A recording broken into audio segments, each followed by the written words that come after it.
Aloha everyone, and welcome to VOSR International, the voice of Shortwave Radio. I'm your host, Wavecrest Guy.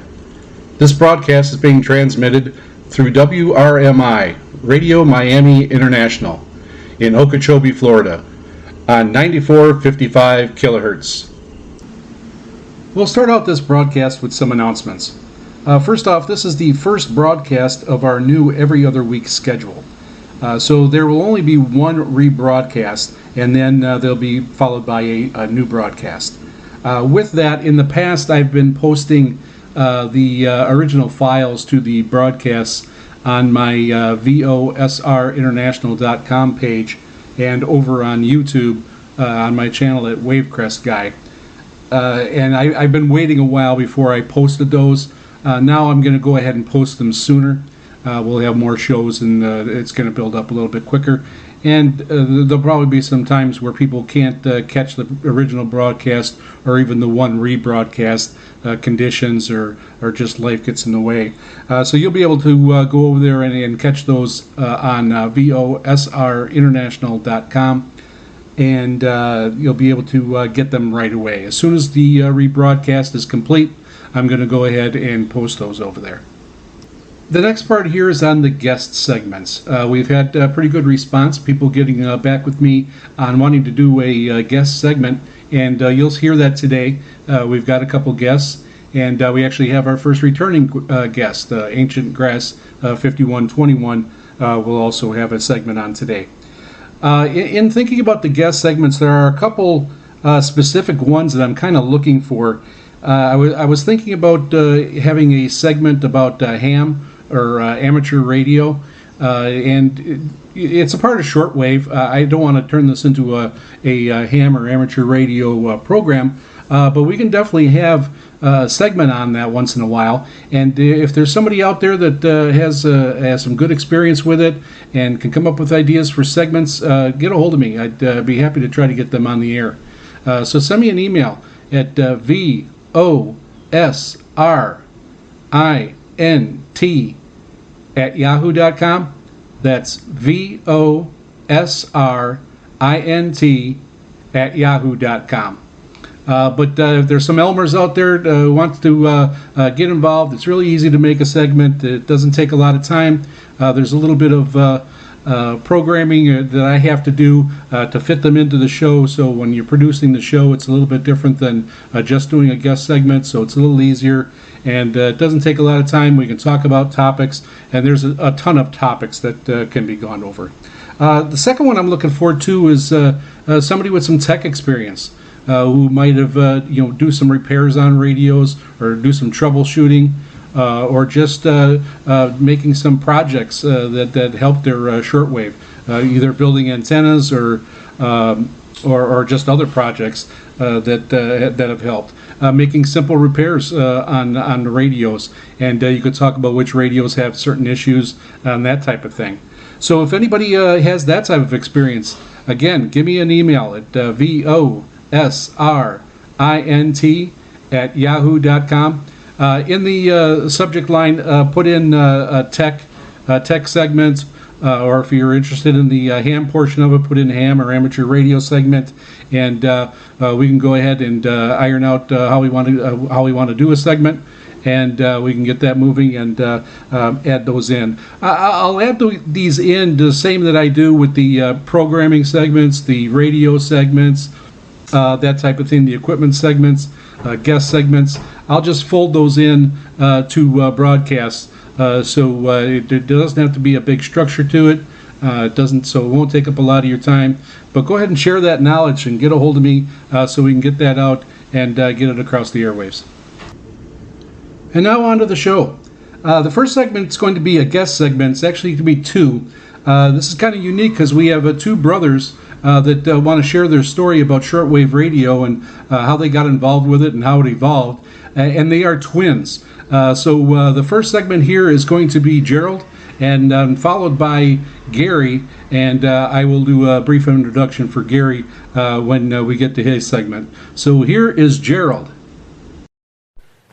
Hello. Just want to Thank you for having me as a guest on the Voice of the Shortwave Radio International program. It's an honor and my pleasure being here. My name is Gerald Redor, and I live in Houston, Texas, and soon to be retired engineer, retiring at the end of August 2025, and looking forward to it. Looking to get more involved in the shortwave radio and I guess other interests that I have. So I recently started a YouTube channel, so you can check that out if you're interested. It's called Houston SWL, Houston capital S, capital W, capital L. We'll have a number of videos there now, but I do radio comparisons, videos of just kind of tooling around the shortwave bands on some shortwave and medium wave stations and other things coming down the pike. So check that out, Houston SWL.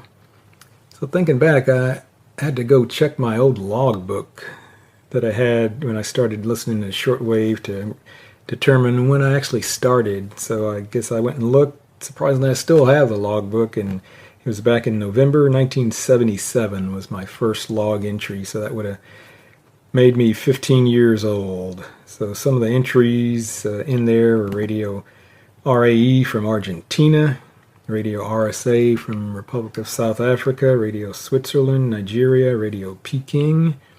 Interesting, I know they've changed their name over the years. Started off as Radio Peking, then Radio Beijing, and then China Radio International is the current name. Radio Clarin, I believe that was from the Dominican Republic. Radio Moscow, Radio Havana, Cuba. They've been on shortwave for a long time, but recently seem to have a bunch of transmitter issues. Radio Cairo, Radio Budapest, Radio Tahiti, and the list would just kind of go on and on. So it's kind of interesting how I got involved in shortwave radio. I guess I had a classmate at the time, was over at his house, and he had this really cool looking radio sitting on his desk, nothing like I had ever seen before. I was just familiar with AM, FM radios, and this had some push buttons and a whole bunch of dials on it. And I asked him, hey, what kind of radio is that? And he said, yeah, it's like a shortwave multi-band radio. So knew nothing about that at the time, but I just kind of thought it was cool. And then mentioning that to my parents, and then eventually they bought my twin brother and I a shortwave radio. And so that kind of kicked off our foray into the exciting world of shortwave radio listening. So my twin brother, he's a retired engineer also. He retired a number of years ago. He lives up in Huntsville, Texas, about an hour and 15-minute drive from here. So I'm going to do a series of videos with him. He recently got his ham radio license maybe a year and a half ago, so we're going to talk about ham radio, shortwave radio, QSLs, look at some of his antennas, radios, do some radio comparisons, and talk a little about what his other interests are outside of ham radio and shortwave listening. So my first radio was a GE Model 4970 10-band radio. It was all analog. There's no frequency readout, so you couldn't really determine exactly what frequency you were listening to. You had to go view some other sources to try to figure that out. But I did log a lot of stations with that radio. But back then when I started in 77, 78, the shortwave bands were a whole lot different. You could definitely hear a lot more stations than you can now, but that GE multi-band radio had an AM broadcast band on it, CB, UHF, shortwave. There were 2 shortwave channels on it. Let's see here. There was 2 public service bands, FM band, aircraft, and a weather band. So just like I didn't know what to do with myself as a young teenager with all of these features and what to listen to. So went back and checked my logbook. So I listened pretty regularly from 1977 to 1981.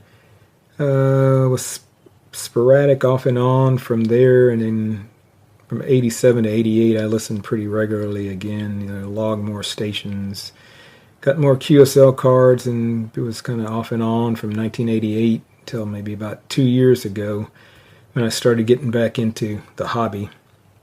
So I've had a number of radios over the years. First was that GE 10-band radio. Eventually had gotten a Panasonic RF2600, which was a really neat radio with this blue LCD frequency readout. And I guess that radio actually had some filters on it. The GE didn't have anything like that, so having the high, wide, narrow filters did make a difference in listening to shortwave. And I had a number of Radio Shack radios because that was the in place to go back in the day to get any info on shortwave radio. They sold shortwave radio books, antennas. So I had a Radio Shack DX360 in the past, a DX397, DX390. I had a Grundig S350, but that wasn't that great of a shortwave radio. I had a Kaito 1101 as one of the more recent radios. I had a Sony ICF Pro 80. That was a cool radio because it was made sort of like a handheld walkie-talkie type radio. But it started having some frequency drift issues. I sent that off to get repaired, and then life sort of got in the way and ended up selling that. But I kind of really wish I had that. So you might want to go Google Sony ICF Pro 80 just to see what that looks like. I had a Sanyo MB60A. I believe I bought that in the duty-free shop in the airport in Tokyo. I don't remember a whole lot about that radio, actually, though. And then one of the major radios, at least to me, that I bought was the Grundig Satellite 800, because that was the best shortwave communications radio I ever bought. As soon as they announced that was coming out, I jumped on that and was probably there the first day at the store here that sold that radio, and got one, brought it back home, and was just kind of enthralled with using that to listen on shortwave radio. Did end up selling that, over the years in the past. And so some of my the current radios that I have is a Grundig Satellite 750. That's my main radio. That's a really good radio. I really like that, especially with an external antenna. The sensitivity seems good. Another thing I really like about that radio, it has an external ferrite rod or bar on the top of the radio that you can turn if you're going to do some medium wave AM, listening. So that makes it a whole lot easier than having to try to, turn the radio using the internal ferrite bar. And also bought a Texan PL880 maybe about 2 years ago, so that's my second radio. And then I recently bought a Texan PL368, the really small handheld radio. I'm kind of learning about some of the features on that. So I do have a video on my YouTube channel about my humble Radio Shack and I guess the external long wire antenna that I'm using. So you can check that out if you like. But that external antenna, if you go on the DX Engineering webpage, it's called the PAR InFEDS EF-SWL. They say it's an InFED half-wave antenna, receive only 0 to 30 megahertz. It's 45 feet in length. There's a 9-to-1 balun where you connect some coax, and that's what I run from the balun into the shack. Connects up to a coax switch that then runs to a connector on the Grundig 750. And so I guess in that video that I mentioned about my shack and antenna, I actually added probably an extra 80 feet of just speaker wire onto that. So I have like 120, 125 feet of external antenna running around my backyard on the top of the fence, but you can see that in the video. So that seems to work really well. I don't want to get too involved, elaborate in these antenna schemes. So that antenna has been working well, so I'm happy with it. So that's the antenna that I used, and just consider myself really fortunate to have gotten involved in the shortwave hobby. I would say back in its heyday, because you could turn on the shortwave radio and pretty much hear a station at any time. Maybe that's not always the case, but there's definitely a lot more stations broadcasting on shortwave back then than there are now. And so I was able to hear a lot of countries and stations, and I think I heard over 120 countries. I don't know the exact number now, verified over 66. Heard over 188 stations. That's probably well over 200 now, and verified over 77 stations. Have over 90 QSL cards, like about 20 pennants and other stuff that we'd get from radio stations when we would write to them. So that was another intriguing part of the hobby. Actually writing letters by hand or typing them up, mailing them off to the shortwave radio stations with your reception report asking for a QSL, and a lot of times they would send you the QSL card, but then a lot of other memorabilia from the station that you can collect. So it was a real neat and exciting time as a young teenager and an older adult, you know. So just waiting for the mailman to come to see what might come in the mail that day. And so, yeah, what I really liked about shortwave listening was the music. You know, I still can remember Radio Tahiti, listening to that in the evening, lying on my bed, you know, just kind of dreaming about what it'd be like to be there. And it actually come in fairly clear in the evenings here in Houston. You know, there's a number of cultural programs you can listen to. They had DX programs, news, of course, and maybe another kind of interesting thing were language lessons. You know, I've studied Japanese off and on for a while, definitely not fluent, but Radio Japan had a program called Let's Learn Japanese. You can write to them. They'd send you a little booklet to learn beginner Japanese and follow along with the radio broadcast. You know, you can hear some sports on the shortwave. I heard some soccer matches, rugby, and on Radio Japan, sometimes they broadcast the sumo bashos that are taking place over there. I've learned a whole lot about geography being a shortwave radio listener. You can hear pirate stations, number stations, time stations, utility stations. And so I guess sometimes I just want to be like a general shortwave listener, want to listen to fairly strong signal for some music or anything that I'm interested in. And other times, you know, I turn into a DXer. I want to hear that hard to hear station or country, try to pull the signal out of the weeds. And, you know, that part of it was just kind of a challenge because you turned on the radio and never really knew what you might end up hearing. So it was exciting. So I'll also say I have another channel on YouTube. It's a music channel called World Ukulele or Ukulele. I've been playing the ukulele for a number of years. I started off in college, going to a pawn shop, buying a guitar, getting that. You know, I can strum chords on the guitar, but I'm not a great guitar player. But I started playing the ukulele after a friend mentioned that. Really kind of got involved in that for a number of years and started leading a ukulele group. We've since disbanded. But, I started with this, the concert size. It's the second biggest size of the ukulele. Moved up to the tenor size, then the baritone, which is tuned similarly to a guitar. And then now I basically play a tenor guitar, which is just kind of a big baritone ukulele. So that keeps me busy. So if you're interested in music stuff, check out World Ukulele channel on YouTube. So again, I just want to say a big mahalo to the Voice of Shortwave Radio International program for letting me be a guest on here, and hopefully I can come back in the future. So thank you very much, and aloha.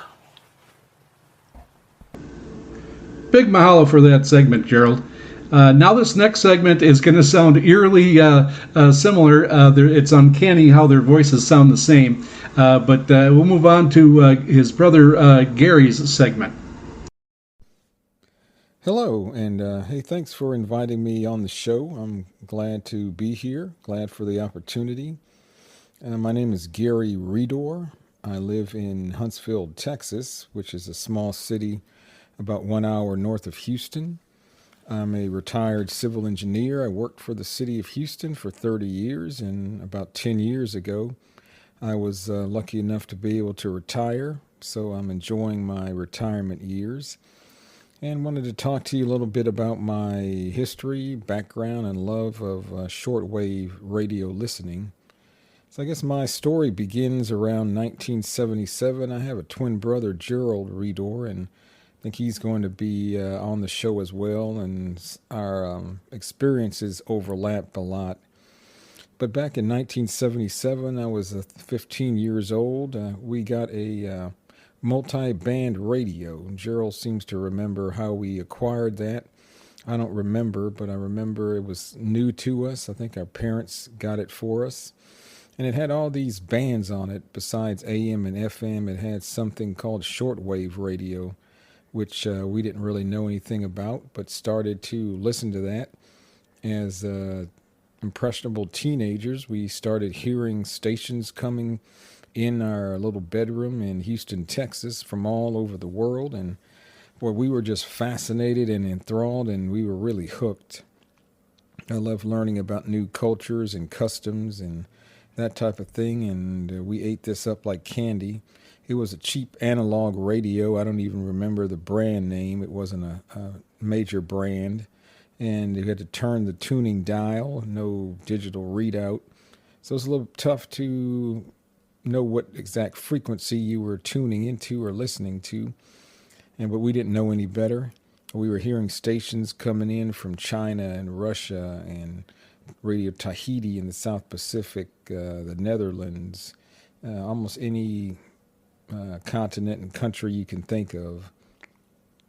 And I shared a room with my brother, and we had twin beds in there, and we would just stay up sometimes through the wee hours of the night. I remember getting up at a certain time in the middle of the night to try to hear this rare station coming in over the airwaves, and eventually we got a second radio, a GE, and my brother would listen to that, and I'd listen to this first radio that we had, and we would kind of compete to see, hey, who could hear what and how many stations we could hear, how many countries we could hear. We became members of shortwave NASWA, shortwave kind of interest group, and received this monthly like newsletter or a little magazine, and it would give us information about stations. And then we ended up writing to stations a lot to get QSL cards, and that became a real treat. And they would also send things like pennants, stickers, magazines, and I remember my favorite station was Radio Nederland, because on every Sunday they had a program called The Happy Station, and I really loved listening to that. And also learned a lot about electronics, and we would build little projects. We'd go to Radio Shack, buy the components, and put them together, and it was just a really fun time. It just brings back fond memories.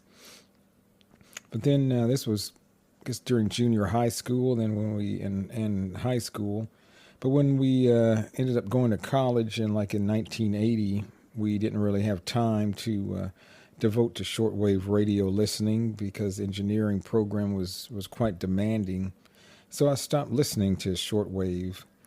And then I went to college, got my degree in 1985, began to work for the city of Houston in the Public Works Department.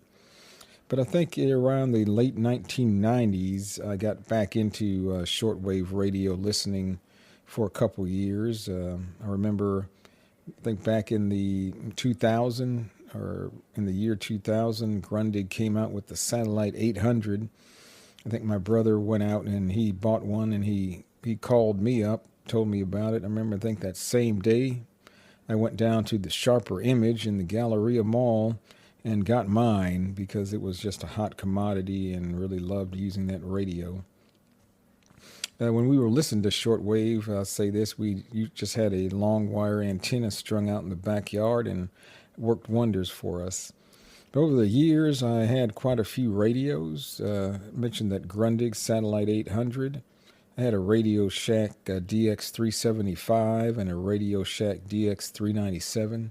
Yeah, back then, Radio Shack was the bomb, the place to go. You could find books and stuff on shortwave radio, and shortwave radios in it also. I remember I wasn't really too impressed with their radios. They were okay, but nothing spectacular. I had a Panasonic RB50, and then I eventually got a real nice radio, which is a Sony 2010. At the time, it was kind of one of the best rated radios around, and I used that for a while. But to be honest, then something about it, I just never really took to totally, and I ended up selling that. And I also bought a Sony ICF 7600G, which was rated at the time one of the best portable shortwave radios around. And I really liked that radio, and I still have that today. That's the only radio that I had up until about a year and a half ago.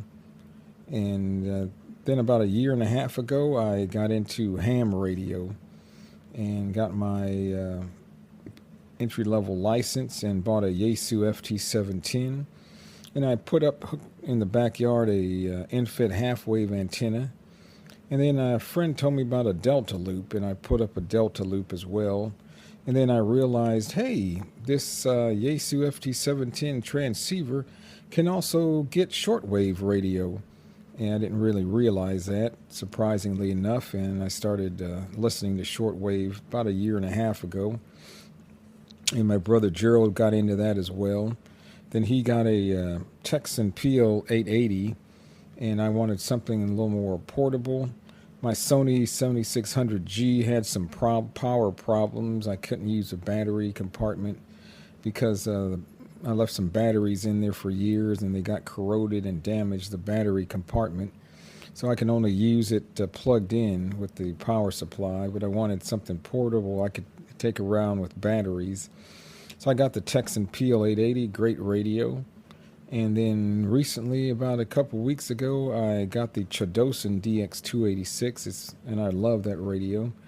It's very small and compact, and gets very good reception, just as good as the Texan PL 880. It's supposed to be great for FM radio DXing, which I've never done, but I'm going to try that. So now I just hook up my shortwave radios to the Delta loop, because I find that antenna is a lot quieter than the infit half wave, and I use that, and I can pull in quite a few stations, as many stations that are on the air waves now. Say things have changed a lot over the years. Back when I was a kid, it was just stations everywhere. Now they're a lot more limited, but you can still hear a lot of stuff. And like I said, I got my ham radio license in November 2023. My call sign is KJ5DAN. I really love ham radio as well.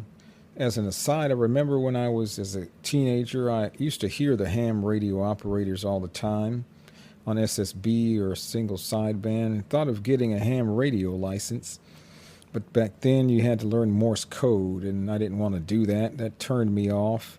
And maybe thankfully nowadays, Morse code is not a requirement to get a ham radio license, so that convinced me to get it. And I've gotten awards with that, the Worked All States and the Century Award, where I've been able to have confirmations, QSOs, with other hams in 100 countries around the world. So I've really joined the ham radio. But like I said, got back into shortwave and loving that as well. And recently, my twin brother Gerald started a YouTube channel called Houston SWL, which is Houston Shortwave Listening, but it's Houston SWL, a YouTube channel. So I've been collaborating with him on making videos we can put up on that. And I also like to listen to AM on the shortwave radio, and plan on, checking out the FM DX, because I got the Chodosin DX286. So that's kind of my history, my story of shortwave radio. And I think it's a hobby that a lot of people don't know much about, but has a lot to offer. And I'm finding when I'm talking with a lot of ham radio operators, a lot of them listen to shortwave radio, say back in the day, when they were in their teens, and they have fond memories about it as well. And that's what I liked about shortwave, collecting QSL cards. And I find interesting and fascinating with ham radio because I can collect QSL cards from other hams that I've spoken to all over the world. And I have quite a collection now of QSL cards from my ham radio contacts. Sadly enough, I guess the QSL cards that I got when I was a teenager, I don't have those anymore, but Gerald has his, so I can maybe live vicariously through him with his collection. So hopefully, I'm hoping to get some more QSL cards and kind of collection going now from the much more limited stations that are out there. So really excited about things that are going on in the shortwave area of shortwave. And so again, thanks for having me on the program and sharing my story. Thank you. So I want to give a big mahalo to both Gerald and Gary for stepping up and doing that guest segment. It was really nice that at first I got an email from Gerald wanting to do a segment, and he's been teaming up with his brother and doing some videos now that they've gotten back into shortwave. And a couple days later I got an email from Gary who wanted to do a segment, so I thought it was perfect to put them together. And you can go ahead and go to YouTube and check out their content on Houston SWL. That's Houston with a capital H and SWL as capital. They're putting out some shortwave content, and they'll be putting out more videos here in the future. So if you have any questions or let me know what you thought about that guest segment, send some emails over to VOSRINT@yahoo.com. That's VOSRINT@yahoo.com. Or you can go over to our website at VOSRinternational.com, and you can click the mail icon and send the correspondence that way. Let us know what you thought. And now on to our next segment. This is going to be another guest segment, and it's going to be the first returning guest that we've had here at VOSR, and it's Ancient Grass 5121. And he's going to go over, I go over programming during programming segments. He's going to go over some other facets of interesting things you can listen to on shortwave radio. Take it away, Ancient Grass. Hello, I'm honored to be back on the program. This is Ancient_Grass_5121. I am on YouTube and on Reddit as well. I am a shortwave listener and radio enthusiast. Now, tonight, I'd like to talk about the common digital modes that you might hear on shortwave. Now, a lot of people, when they get into shortwave, myself included, they hear certain digital modes and they don't quite know what they are. They don't know what they're listening to.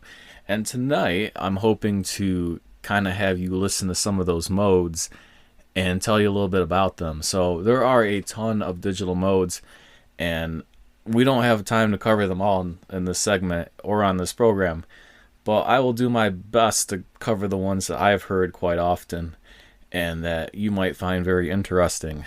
So let's get started.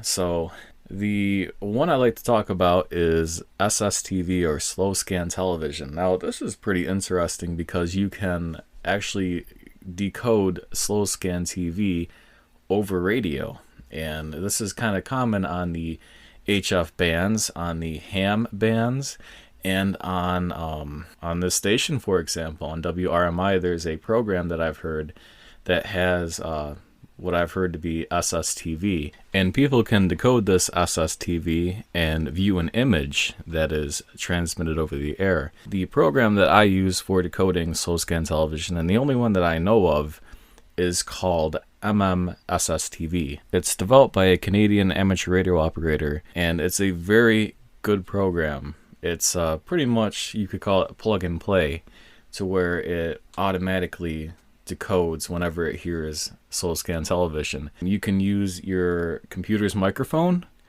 or you can use your line-in jack on your computer, and it will decode it from your radio. The way I have mine connected, and the way I found that it works the best, is to run the line-out cable from my radio to the line in jack on my computer using a 3.5 millimeter jack. But you can use your microphone, but I've never tried it that way, and I like to talk to myself a lot, so honestly I'd rather not have any interference from noises in the room when I'm trying to decode slow scan television. And you could also use your headphone jack on your radio, but the problem is you have to have your volume adjusted so it's not too low and it's not too high. Same thing with your microphone as well. It's very easy to use, and you don't need to be an amateur radio operator to use it. Obviously, if you're going to transmit SSTV, you should have an amateur radio license, but to just decode it, you don't need a license. It will ask for your call sign, but you could just hit the X or cancel out of it because all you're doing is decoding for the average shortwave listener. The nice thing is, it's not only just for amateur radio operators.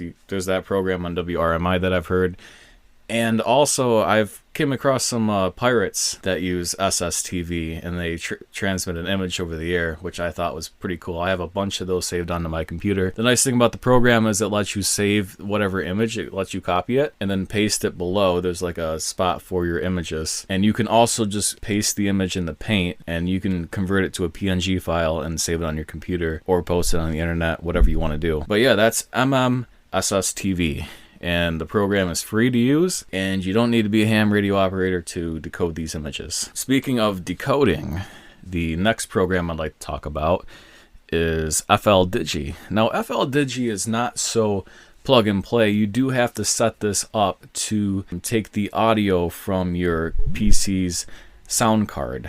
It's not that hard to do, but it's not plug and play, so you can't just start decoding right away. You have to go into the settings and select it to decode from your line in on the computer, but it works very similarly to SSTV. Now, the reason why I downloaded SSTV is because FL Digi doesn't decode slow scan television, so you do need that previous program I discussed to decode SSTV. However, FL Digi is great for decoding CW, Morse code, weather facts, which I do a lot of, and RTTY, Navtex, and other signals that I haven't tried yet, but they do exist, and FL Digi will decode it. They have a whole bunch of different digital modes that it supports, and it's a free program, and I definitely recommend that everybody download this and check it out for themselves. It's free, you don't have anything to lose, and you won't get any viruses. Trust me, I'm very conscious about that.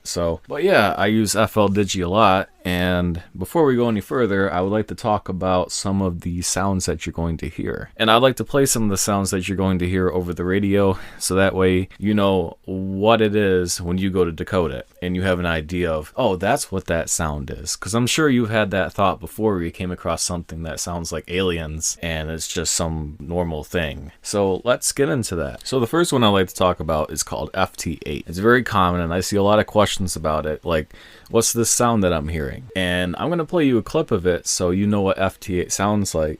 A quick description of what FT8 is. It's a ham radio digital mode that works well in areas with a lot of noise, and it's great for weak signal reception. And basically the amateur radio operators will transmit their call sign and very limited information. It's not a very information heavy mode, but it does work well with a weak signal and in areas with a lot of noise. So let's listen to what that sounds like.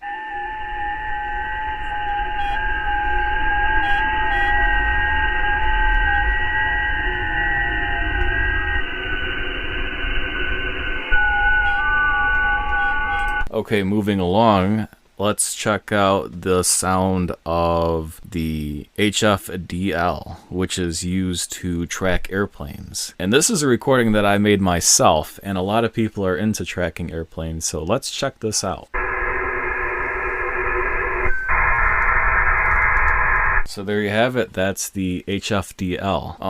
Now let's move on to another one which is very commonly heard. This is the HF Stock Exchange. Now a little information on this one. The radio signals travel at the speed of light. So what the HF Stock Exchange does is it transmits data for the stock exchange over the radio because it's a lot faster than using satellite, and the internet. The only problem with this is they really want to take over the entire HF space from broadcasters and amateur radio operators, so it's not a good thing, and it's not really useful information to anyone unless you're a trader. So that's a trader with a D, not a T. So let's listen to what that sounds like. This is a recording that I made myself.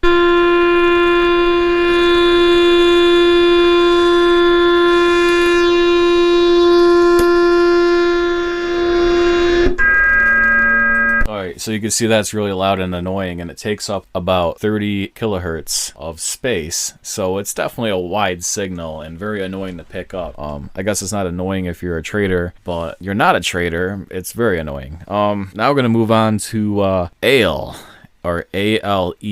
This is a common digital mode that I pick up. I'm pretty sure it's used by the military, which a lot of these digital modes are. So let's listen to what that sounds like.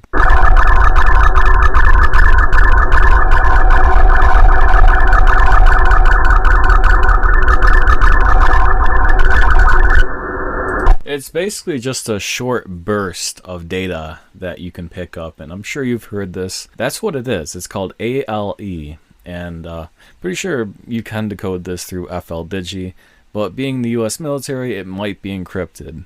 Now, speaking of the US military, let's talk about the other commonly heard digital mode that you probably won't be able to decode. It's called STANAG. Now, STANAG is a digital mode used by the US military, and you hear it sounds like a diesel engine running. So let's hear what that sounds like.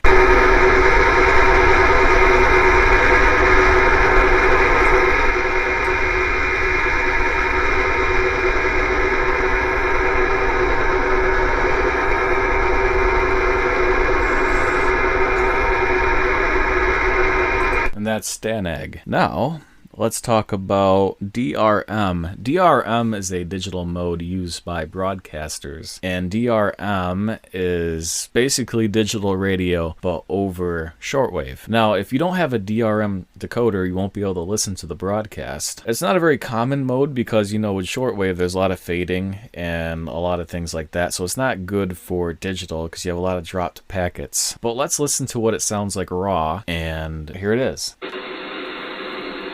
Kind of just sounds like static, but trust me, it's definitely different than what you'll hear beside it. It's about 10 kilohertz wide. So that's that. Now the next one I'd like to talk about is called CODAR. CODAR is used for measuring waves, wave speeds, and such like that. This is what it sounds like.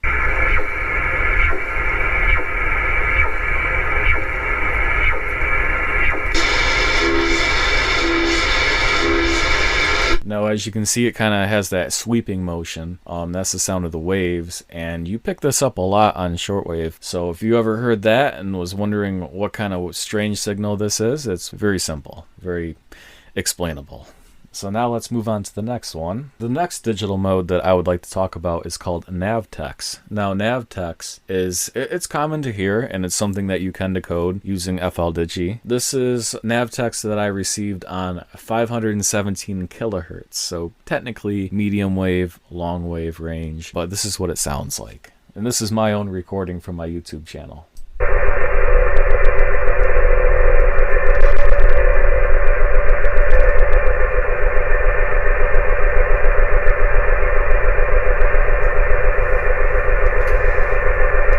Alright, there you have it. That was using my Yaesu FT890 radio. The following signal that you're going to hear is called RTTY. Now, normally you cannot decode RTTY unless it's transmitted by an amateur radio operator. Most of the RTTY that I've come across on the HF bands are used by governments and by NATO, and they're not easily decodable. Even with FLDigi, it's all encrypted. I'll play what that sounds like so you can hear it. Here it is.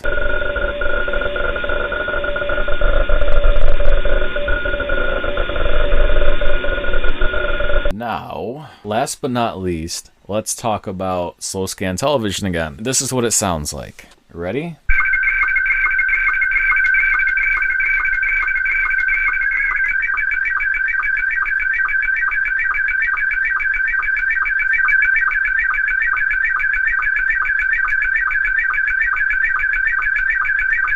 So as you can see, that's what it sounds like. Sounds like signals from outer space. This digital mode, or this version of SSTV, is called Scotty 1. There's a lot of different ones. I usually have SSTV set to auto detect which mode it's using. That's the way I found that works the best. Also, I wanted to swing back to the HFDL. There's a program that you can use to decode these HFDL packets. However, you'll have to pay for it. It's a paid program. It's not free like FL Digi and SSTV. So there's that. Anyway, I hope you enjoyed the segment. Hopefully I cleared up a few of the digital modes that you might hear on the shortwave bands. And if you found this enjoyable, please follow my YouTube channel, ancient_grass_5121, and Reddit, same username. And you can find me on the subreddit r/Grundig Shortwave Radio. And I really hope you enjoyed the segment. Now on to the rest of the program. I'd like to thank the host for having me on the program again. And goodbye and good night and 73s. I'm sending a big mahalo there to Ancient Grass for that segment. It was really interesting and very informative. If you want to check out some more of his content, go over to YouTube. His channel is ancient_grass_5121. He's got quite a few videos he's putting out over there, and he's really gotten into shortwave again, big time. So go ahead and check him out. And let us know what you thought of that segment. Send us an email at VOSRINT@yahoo.com.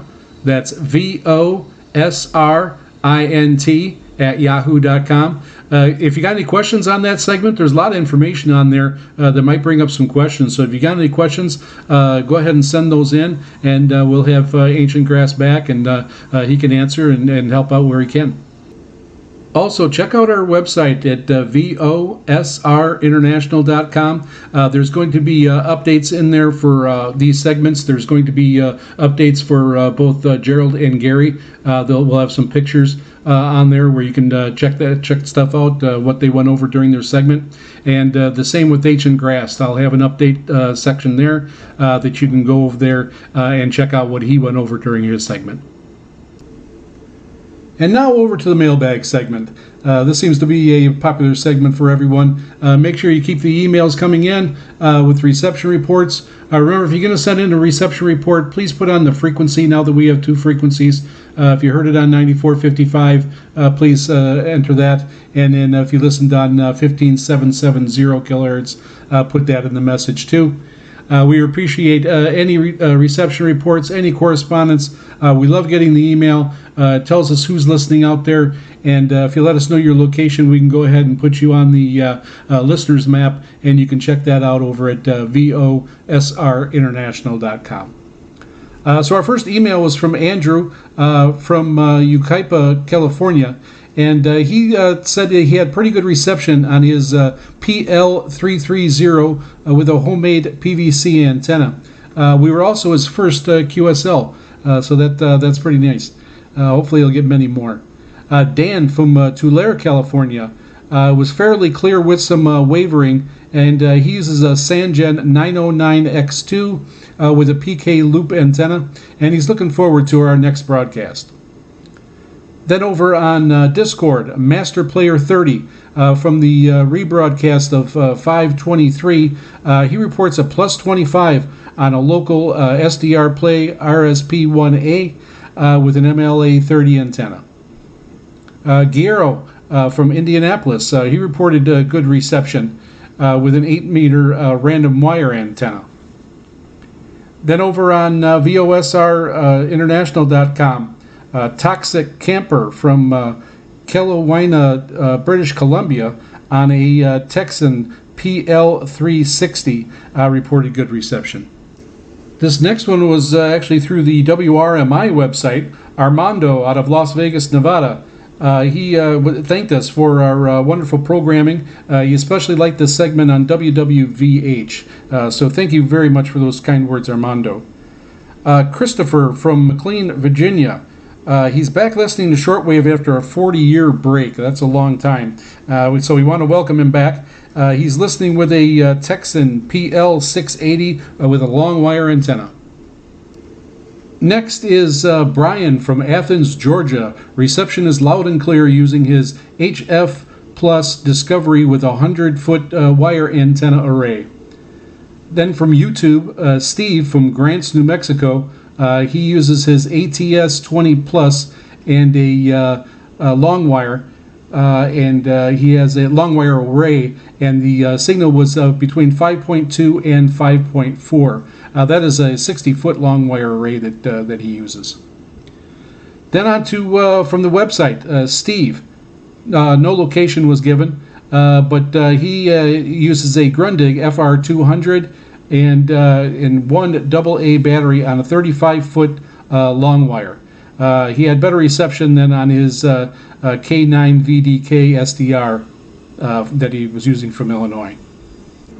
Next is Kyle from Austin, Texas.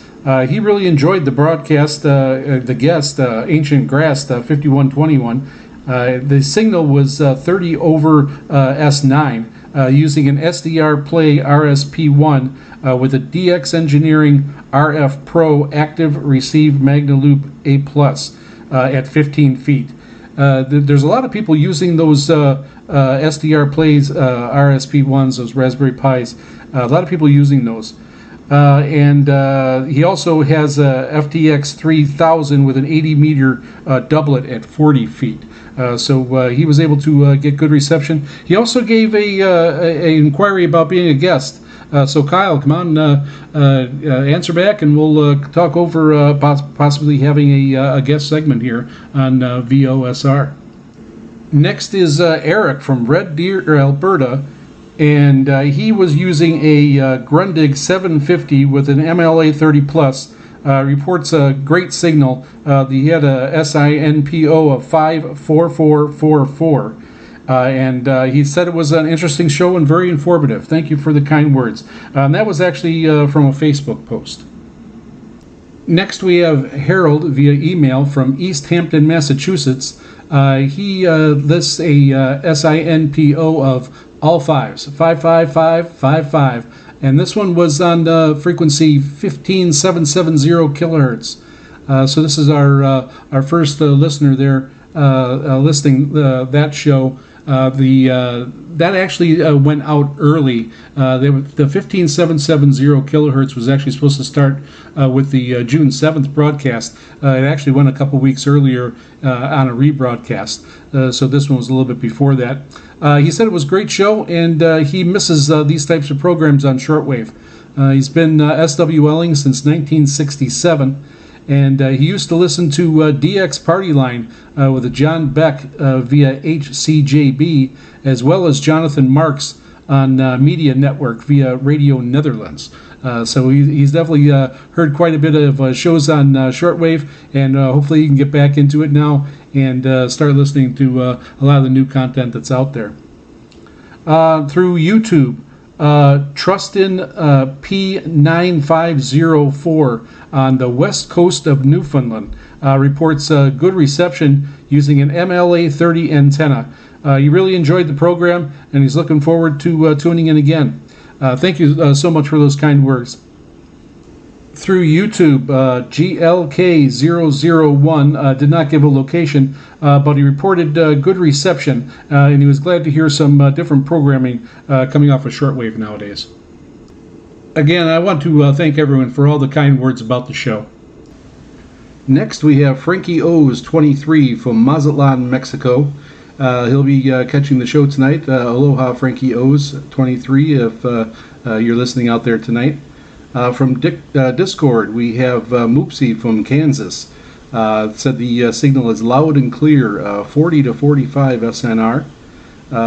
Kainan from Wichita, it said the signal is at least plus 20. And then John from Coyote Ranch Concho, Arizona. He has an SINPO of 55544. And that is excellent. And on his Texan PL360 with the built-in whip antenna. Next we have Victor from Toronto, Canada. He's listening on an XH Data D109. Wishing all is well. And right back at you there, Victor. J. Pat from Bowling Green, Kentucky, home of the Corvette. He is listening on an Icon 7300. He just found the show and loves it. Thank you very much for the kind words there, J. Pat. Next, we have Justin from South Central Wisconsin, a regular listener. And he is listening on an RSP Duo with an MLA 30 plus antenna. And he's reporting an SINPO of 55344, plus 10 to plus 20 on the S meter. And Rob from San Diego, California is reporting S9, good reception. That's really good way out there to California. I do catch the program on 9455 out here in Hawaii, and I usually get it about an S7. And this next one was a really nice one. Turu from Hamamatsu City, Japan. He's listening via Kiwi SDR that is in Big Bend, Florida. And he doesn't understand English, but he's using a smartphone app. Maybe it's 3PO, I don't know, he didn't mention. But he's caught a few shows ago, and he thanks me for the all the effort. And hopefully he'll be catching the next show and be listening right now. So a big aloha to Toru from Japan. And then next we have Charles from Columbus, Ohio. He sent an email, and he also messaged on radioreference.com. Reports a great signal. He has a living room set up with an IC705 and an MLA 30 plus antenna. Next is regular listener Paul from St. Catharines, Canada, and he listens on a web SDR from Washington, D.C.